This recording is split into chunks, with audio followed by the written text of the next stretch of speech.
I see this happen quite often, and I almost fell into it as well. Don't buy the wrong saw when you start looking for bigger saws like table saws and miter saws, and just use a circular saw and a speed square to be able to get those angles. I've shown in previous videos you could use a speed square to hold a 10-degree angle and be able to cut 10-degree angles on your 2x4s and things like that. So you can get away with not having a miter saw for a time period while you save up for one.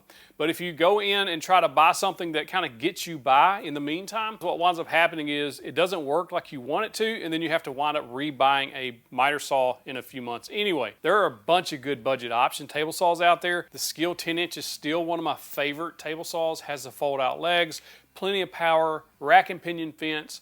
I also like the DeWalt 8 1/4 saw. It's a really nice table saw for the price. Or if you want one with a few more features, you can check out Evolution. It's starting to get into that price range where I'm not real sure at $475 there's not better budget options out there. Then Harbor Freight Hercules table saw. Fantastic table saw, 10-inch, rack and pinion fence, does a really good job. Those are my budget picks for table saws. But if you're looking to try to save some money and you don't have a table saw yet, you can do what I did for years and use a circular saw and a straight edge, or a circular saw and the Kreg Rip cut to get those accurate cuts. And then there's other options out there as well, like the Mousecraft track saw guide that basically turns any circular saw into a track saw so you can break down plywood and things like that a lot easier